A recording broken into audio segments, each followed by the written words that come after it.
The vital measurements of economic decay, inflation, unemployment, and interest rates have more than doubled. He was going to get tough with the Soviets in negotiations. He was going to turn the economy around. He was going to appoint conservatives to cabinet posts. He was going to shrink government. He was going to restore the morale and the optimism and the esprit de corps of the American people, which had been missing since November 22nd, 1963. Apparently official, President Kennedy died at 1 p.m. Central Standard Time, 2 o'clock Eastern Standard Time, some 38 minutes ago. We must offer progress instead of stagnation, the truth instead of promises, hope and faith instead of defeatism and despair. His ability, at least for much of the country, to tell a story that people wanted to hear, wanted to believe, and in language that fit for them so that they could then retell it. It was a soothing narrative for them. Social Security benefits. They've increased 350% in the last 4 decades, but they buy 80 fewer loaves of bread. His greatest weakness, perhaps, had been that he was overly conservative and might not do the right thing in the right situation. He was wandering around talking about people who made a circus out of the welfare system. In Chicago, they found a woman who holds the record. She used 80 names, 30 addresses, 15 telephone numbers to collect food stamps, Social Security, veterans benefits for 4 non-existent deceased veterans' husbands, as well as welfare. Her tax-free cash income alone has been running $150,000 a year.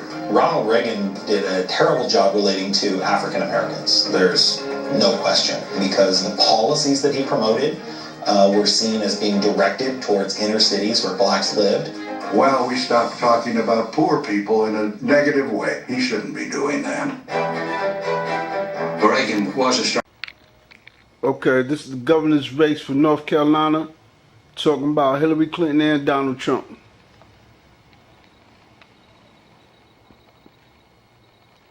As you know, majority of North Carolinians do not think Hillary Clinton is honest and trustworthy. Do you? I think she is much more trustworthy than Donald Trump. And I believe that the secretary will help to keep our country more safe and more secure. And she certainly is not going to be a dangerous president like Donald Trump, who Governor McCrory supports. 30 seconds on this, on Donald Trump. Is he a role model for kids? Not as vulgar, verbal outbursts. I don't like the personal attacks. I hate it. Any part of him make him a role model? I think what makes him a role model is where he does stand strong on certain issues that need to be said, especially from outside Washington, D.C. The Syrian refugee situation is a disaster. I personally talked to the FBI, one of the top leaders of the FBI, and they kind of laughed when they said they're checking the backgrounds of the Syrian refugees. No, they aren't. There's no embassy to check. There's no qualification. So when Hillary Clinton says they're doing a vetting process of these Syrian refugees coming to our state, the FBI is not even being told where they are. Thank you, Mr. McCrory. I'm going to move to healthcare. Mr. Cooper, I'll start with you. Because debates can become a means of holding candidates accountable for the deceptions in their ads. He also said, I like Barry Goldwater. The senator said it is just like a bullfight. You're going to get gored. You're going to recover. Just keep campaigning. He would not quit. He would not give up. And here the Democrats were doing something that was really duplicitous. In a Saturday Evening Post article dated August 31st, 1963, Barry Goldwater said, sometimes I think this country would be better off if we could just saw off the eastern seaboard and let it float out to sea. Can a man who makes statements like this be expected to serve all the people justly and fairly? That was a joke. That was Goldwater saying to the Rockefeller Republicans, the moderate Republicans, I think you're too moderate to be part of the party. But it was meant lightly. Goldwater had a good sense of humor, and they exploited it by taking the humor out of the statements, having a serious announcer read them, and then dramatizing them. The cardinal rule in politics is don't let your opponent define who you are. And Johnson did a pretty good job of that. My father allowed it to happen. preserve, protect, and defend. Lyndon Johnson won it in 1964.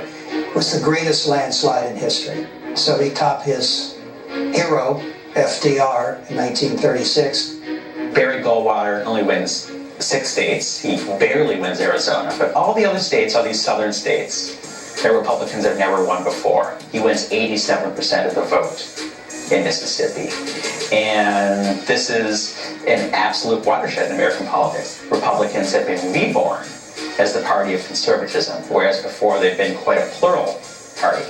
This is the biggest transformation of the presidential campaign of 1964. And Nathaniel had 27 million votes. He was proud of that. Of course, he didn't like to lose, but he was a realist. He understood why it happened and why he didn't win. 27 million people voted for what? Basically for an idea.